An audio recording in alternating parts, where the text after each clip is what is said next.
Sobat ketemu lagi sama aku Tarisa dan co-host saya Lingga di ngobrol lalu lalang.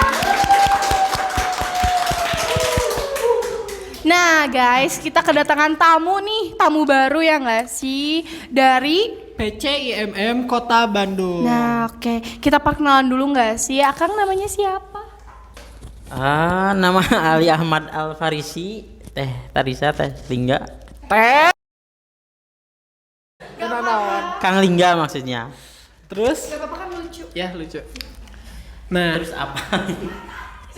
Kebetulan hari ini diamanahi sebagai Ketua Umum PCIMM Kota Bandung. ketua umum guys, kita kedatangan ketua umum nih. Ketua umumnya. Nah, sebelumnya gimana kabarnya Kang? Baik? Alhamdulillah baik sih. Gimana Teh Tarisa sama Kang Lingga ini? Alhamdulillah kita juga baik ya nggak sih? Baik. Baik dong, sebentar lagi UAS. Baik banget ini otak, aduh udah berasap tuh udah. Nah gini Kang, sebelumnya nih daripada ngebahas dulu itu, Akang udah makan? Alhamdulillah udah. Alhamdulillah belum sih. Belum. Gak apa-apa nanti kita kasih makan. Ini ada kopi, nanti Akang makan kopi aja. Nah oke, lanjut. Akang kan ini dari PCIMM Kota Bandung. Nah aku tuh sebenarnya kurang tahu juga ya tentang PCIMM. Akang boleh jelasin tentang apa sih itu PCIMM Kota Bandung? Jadi sih PCIMM Kota Bandung itu kan singkatan pimpinan cabang Ikatan Mahasiswa Muhammadiyah Kota Bandung. Jadi memang wadah buat mahasiswa Muhammadiyah yang setuju atas gerakan Muhammadiyah, tapi ruang lingkupnya tingkat kota. Soalnya kita juga ada tingkat kampus, tingkat provinsi sama tingkat nasional begitu. Untuk tujuannya apa sih Kang? Dari PCIMM Kota Bandung tuh? Kalau tujuan karena kita sifatnya hierarkis, jadi ngikutin yang di pusat. Nah kebetulan tujuan IMM hasil muktamar terakhir, hasil musyawarah kita terakhir itu mewujudkan akademisi Islam yang berakhlak mulia dalam rangka mencapai tujuan Muhammadiyah. Begitu Kang Lingga. Oh gitu, berarti benar-benar yang emang ke mahasiswa tuh benar-benar ditujukan ya Kang ya? Enggak juga sih. Oh, enggak juga. Oke. Tapi mahasiswa manapun boleh ikutan kan? Mahasiswa manapun boleh ikutan, tapi karena walaupun basisnya mahasiswa, kita kan ada ruang gerak. Nah ruang geraknya ada di kemasyarakatan, keagamaan, dan kemahasiswaan. Jadi nggak cuma soal mahasiswa lah, ada juga soal agama, soal masyarakat, dan lain sebagainya. Oh, jadi nggak hanya mahasiswa aja gitu ya? Nah oke. Mungkin langsung aja mungkinnya kita ngebahas tema kali kita ini tuh apa sih? Apa sih Cak? Aku gak tahu. Oh iya, aku juga lupa, tapi coba kita inget-inget. Oke, aku inget. Nah, jadi tema pada hari ini tuh adalah eksistensi versus esensi. Esensi dalam berorganisasi. Oke. Mungkin dari Kang Lingga aja nggak sih? Menurut Akang nih sebagai ketua PCIMM nih, untuk keeksistensian di PCIMM di PCIMM sendiri seperti apa sih Kang? Oke, eksistensi ya. Yeah. Eksistensi kan bicara soal keberadaan, misalnya ada atau tidaknya suatu instrumen. Nah khusus di IMM sendiri di Kota Bandung, ini kacamata saya gitunya, eksistensi IMM sih dari tahun ke tahun alhamdulillah kita makin meningkat lah. Hari ini kita ada 12 komisariat dari 7 kampus, UMB, Unisa, Unisba, UPI, ITB, dan lain sebagainya. Terus juga dari sisi jumlah kader juga lumayan ada peningkatan lah, secara signifikan dari tahun ke tahun. Yang masuk database kita saja per hari ini ada sekitar 3.000-an, itu yang resmi, itunya isi Google Form, tercatat di SK dan lain sebagainya. Jadi ya alhamdulillah lah, soal eksistensi mungkin dari tahun sebelumnya hari ini mengalami peningkatan lah. Begitu Kang Lingga. Oh iya, kan aku kan taunya kan Akang tuh dulu di STEM juga ya, betul. Jurusan apa sih Kang? Di STIEM Ya. hari ini kan jadi fakultas ya. Iya. Jadi merger ke Universitas Muhammadiyah Bandung jadi Fakultas Ekonomi dan Bisnis. Tapi waktu zaman saya masih STIEM gitu. Kebetulan saya di manajemen konsentrasinya di SDM. Oh, SDM. Berarti Akang juga masuk PK mungkin ya? Masuk PK, saya masuk PK dari 2017 semester 2, berakhir di 2020 pas jadi ketum. Oh, berarti Akang juga jadi ketua PK? Sempet jadi ketua PK tahun pertama, ketua riset Kabid RPK kalau skala riset dan pengembangan keilmuan. Tahun kedua baru jadi ketua komisariat. Oh. Mungkin ada kesan dan pesannya gitu waktu pas di PK. Mungkin kayak misalnya pesan untuk si yang sekarang, PK sekarang, dan kesannya mungkin dulu tuh kayak gimana sih di PK? Apakah ada mahasiswa yang gimana atau anggota yang kurang mengenakan atau gimana gitu? Oke, tapi ini jadi cerita adul kan, abang dulu. Iya, gak apa-apa. Nah, Sambil diminum aja biar Takutnya serekang. sebenarnya aku sih yang ngomong. Iya. jadi kalau bicara komisariat STIEM atau FEB hari ini kan banyak lah perubahan-perubahan. Kalau zaman sekarang alhamdulillah kader sudah banyak, kreativitasnya juga bagus gitunya. Banyak lah sekarang beberapa hal yang bisa dimanfaatkan. Kalau zaman saya kan di 2017, sebelumnya IMM itu kan aktif di 2014, terus vakum 3 tahun, baru aktif lagi di zaman 2017 itu. Ketuanya waktu itu Kang Wildan, tahun pertama setelah vakum. Nah zaman saya itu kan DAD cuman 7 paling, 7 orang ya. Saya termasuk di situ gitu. Dan itu kita belum bisa tuh ngadain DAD mandiri. Jadi nitip kemana, saya juga DAD-nya di kampus lain gitu. Karena saking sedikitnya SDM. Karena memang agak susah dulu mah gitunya. Maksudnya dulu STIEM itu kan mayoritas karyawan. Kalau sekarang kita banyak lah kelas-kelas reguler, potensinya juga makin banyak. Nah alhamdulillah sih sekarang dengan macam-macam teman-teman yang masuk, macam-macam potensi kreativitas, saya lihat PKIMM FEB kan jadi salah satu PK yang diperhitungkan lah di Kota Bandung ya. Apalagi Kang Ajis ketuanya kan, followersnya banyak. Kalau main NGL itu kan sampai titik-titik tuh. Kang Lingga, Teh Tarisa. Nah, tadi akan nyinggung nih soal DAD nih. Nah, aku sendiri gak tahu nih apa sih DAD itu sih, Kang? Oh, DAD ya. Iya. DAD itu singkatannya Darul Arkom Dasar. Jadi kalau kalau masuk kampus, masuk sekolah kan harus ada ospek dulu tuh. Nah, kalau di MM ospek atau pengenalan awalnya namanya DAD, biar kita sama dulu persepsinya kenapa harus berorganisasi. Terus di IMM pakai landasannya apa gitu. Nah kadang di situ digocloknya.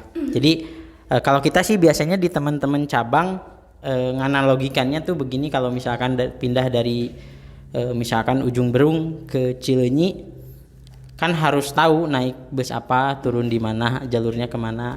Nah DAD itu seperti itu. Biar nanti ketika ada yang nanya IMM itu apa bisa dijawab gitu.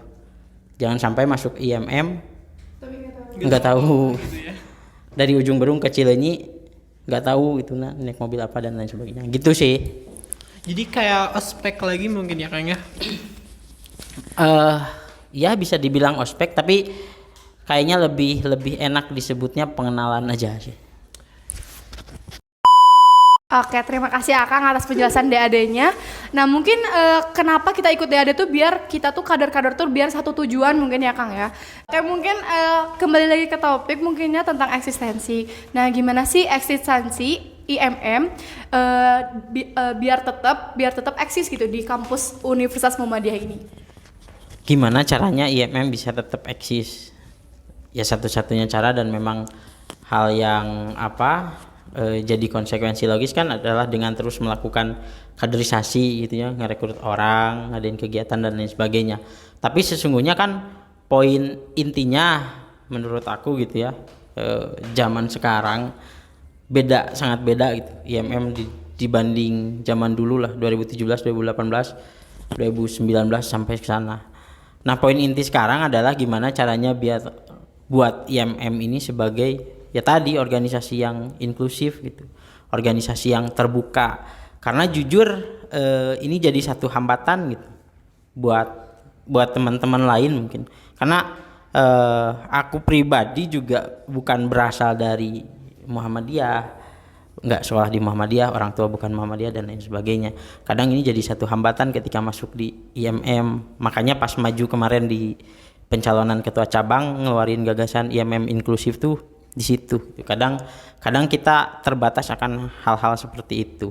Nyambung di kenapa atau apa yang harus dilakukan biar IMM tetap eksis, ya bikin IMM ini sebagai organisasi yang terbuka, yang tidak melulu harus diskusi kajian bagus itunya, tapi kadang kita juga perlu buat ya sesuatu kayak gini lah, podcast happy naik gunung atau apapun lah, yang penting citra IMM-nya harus terbuka gitunya, biar tidak dikotak-kotakan sebagai misalkan yang masuk IMM harus anak Muhammadiyah atau apa dan lain sebagainya.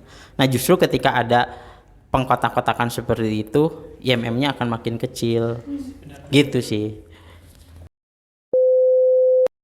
Nah Kang, dari itu kan eksistensi itu emang penting ya Kang ya untuk sebuah organisasi. Tapi di balik kepentingan dari eksistensi tersebut pasti harus ada esensinya kan, atau nilai mungkin ya, nilai kualitas nilai dari suatu organisasi itu agar tetap baik lah Kang. Kayak gimana sih? Dalam konteks IMM ya. Yeah. Jadi kan tadi eksistensinya sudah soal keberadaan, posisi dan IMM Kota Bandung hari ini.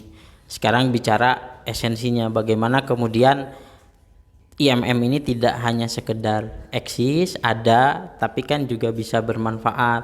Nah sebetulnya untuk esensi di IMM, karena tadi IMM ini kan organisasi yang hierarkis gitu. Kampus, kota, provinsi, pusat, otomatis kan keputusan di pusat harus dijalankan di bawah. Nah kebetulan memang untuk esensi IMM itu sendiri ada macam-macam ya, atau kita biasa di IMM mengenalnya tuh NDI gitu, nilai dasar ikatan. Di situ ada trilogi IMM tuh apa? Ya tadi kemasyarakatan, keagamaan, kemahasiswaan.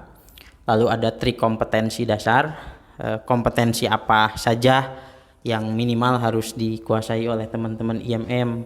Jadi ada soal intelektualitas, religiusitas dan humanitas, sama tipologi kader gitu. Kader persyarikatan, kader umat, kader bangsa. Nah, bagaimana kemudian esensi-esensi ini bisa masuk ke teman-teman di IMM dengan cara yang berbeda gitu. Kalau dengan cara yang lama misalnya masih di angkatan saya kan ya bicara intelektualitas kita masih bicara baca buku berapa buku sebulan, bicara keagamaan kita masih bicara kajian saberapa bulan, ikut pengajian saberapa bulan. Tapi kan di zaman sekarang sudah berbeda itu formatnya, kemasannya. Bisa saja dengan podcast seperti ini kan kita bahas humanitas, intelektualitas dan lain sebagainya. Artinya IMM hari ini esensinya masih sama, tapi platform media cara ngebungkusnya sudah jauh berbeda dari zaman saya atau zaman pendahulu. Nah makanya perlu nih podcast kayak gini. IMM harus mulai harus mulai punya selebgram, mulai punya influencer. Oh kita punya. Nah iya, ada Lingga, ada Tarisa Sina dan lain sebagainya. Ada ketua kita. Ada Ajis juga yang banyak tadinya. Kadang kita mantau. Nah, esensi IMM harus mulai ke arah sana gitu. Untuk menunjang eksistensinya, IMM harus mulai punya influencer, mulai punya selebgram. Mungkin mulai coba media-media lain lah, Instagram, TikTok dan lain sebagainya. Itu sih. Nah, mungkin tadi tentang penjelasan tentang esensi-esensinya ya Kang ya, pada dasarnya gitu ya. Nah, untuk Akang sendiri mungkin tentang selebgram, Akang udah follow Instagram PK kita? Instagram udah ya. Oke, di spill, biar ada buktinya. Liatin ke kamera. Parah lah kalau ketua nggak follow, parah banget setelah. FEB. Nah, Oh, sudah. Udah approve ya. Oke, lanjut ya. Bicara tentang popularitas selebgram ya, Kang ya. Nah, gimana sih menurut Akang gitu ya orang-orang yang yang menjunjung tinggi eksistensi dalam berorganisasi? Apa? Jadi gimana pendapat Akang orang-orang yang menjunjung tinggi eksistensi gitu di dalam organisasi itu sendiri gitu? Kalau pendapat pribadi, Iya. ya nggak apa-apa gitu. Karena dalam organisasi itu kan ada yang namanya tujuan organisasi, ada yang namanya tujuan individu atau tujuan pribadi. Nah, ketika misalkan tujuan organisasi kan tadi IMM mah hierarkis gitu. Tujuan pusat harus jadi tujuan di daerah. Tapi kan tujuan pribadi masing-masing ya.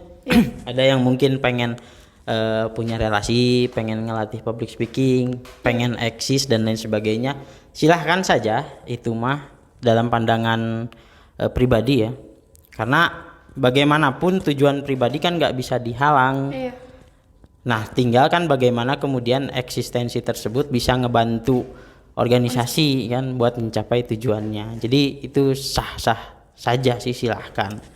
Oke, terima kasih ya Kang atas penjelasannya. Mungkin aku mau nanya, kan dengar-dengar bentar lagi tuh kan ada muscap ya, betul? Nah, untuk muscap tersendiri tuh mungkin ada pesan dan kesan untuk pesannya untuk periode selanjutnya mungkin, atau misalnya kesan Akang sekarang gitu. Apa? Kesan ya. Kesan selama di PC atau di cabang selama kurang lebih mungkin 1 tahun lebih 6 bulan, dimana normalnya 1 tahun. Karena kan kita kemarin ada COVID ya. Jadi hampir semua tingkatan Muhammadiyah itu mundur. Muktamar mundur, Muslim mundur, sampai Muscab juga mundur. Nah, kesannya selama di cabang agak apa ya kalau di tingkat cabang. Kalau di tingkat komisariat kan biasanya kita anggota strukturalnya juga teman-teman sekelas gitunya, teman sekelas, teman deket lah, dimana bisa ngumpul tiap hari, makan tiap hari dan lain sebagainya lah. Tapi kan kalau untuk di tingkat cabang dinamikanya lebih banyak gitu. Kita harus mulai sosialisasi, mulai kerjasama sama orang-orang yang mungkin belum kita kenal sebelumnya, karakter dan segala macam. Jadi kesannya tentu bukan lebih sulit sih sebetulnya, lebih menantang aja dibanding ketika jadi ketua komisariat. Kalau ketua komisariat kan gampang gitu, maksudnya gampang tuh kalau ada apa-apa tinggal ke sekre pasti ada temen gitunya, makan bareng di situ, kadang nginep bareng dan lain sebagainya, gampang untuk nyatuin chemistry.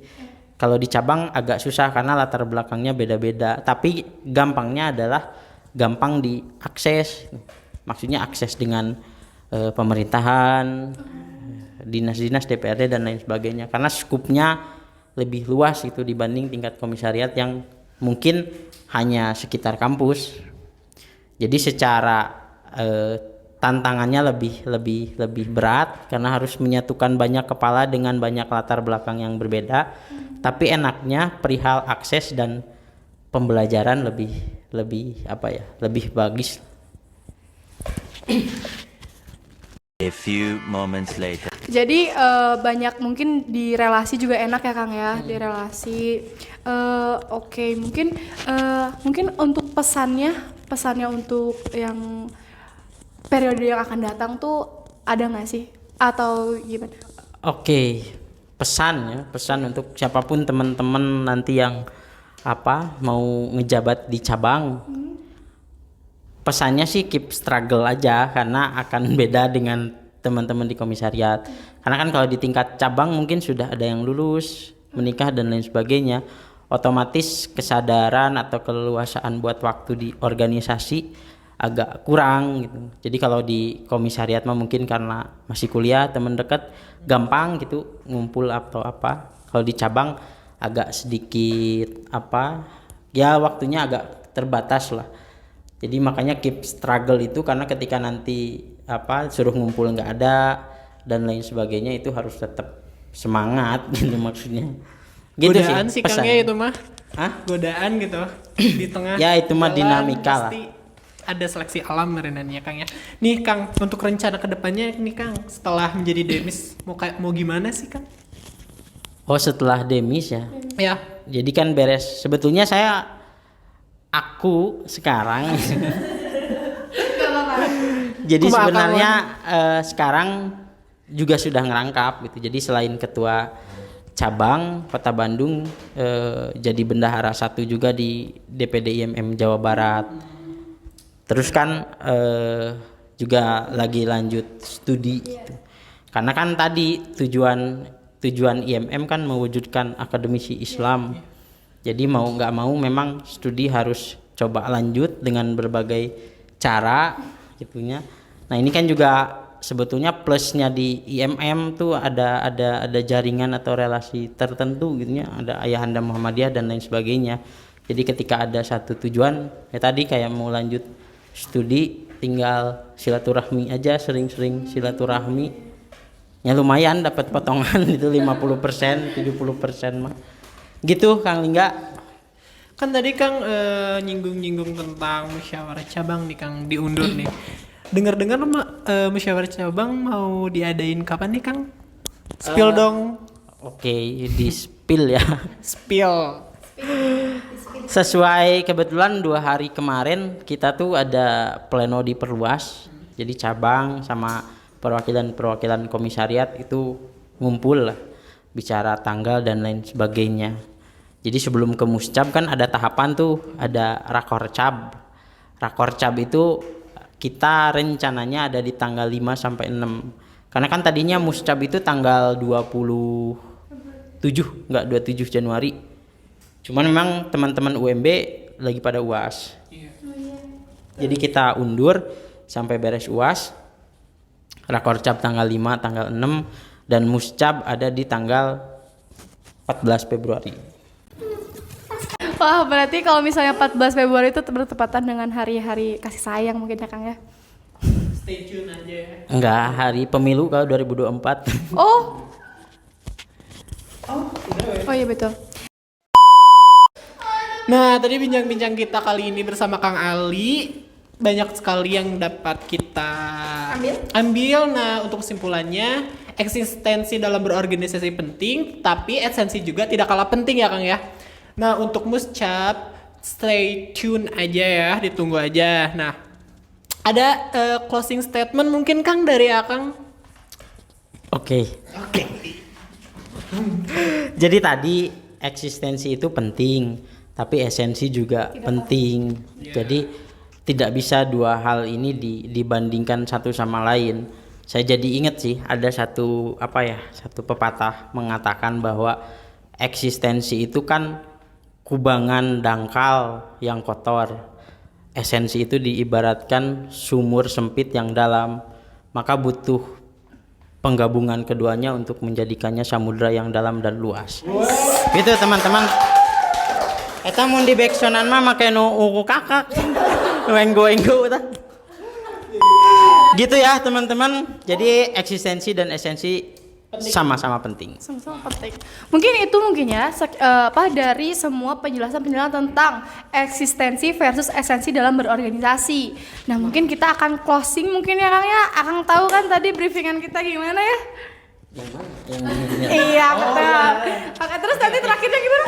Yang gini. Iya. Nah, ya Cak. Oke, siap. Siap. Oke. Oke guys, sampai jumpa lagi di ngobrol lalu lalang. Bye.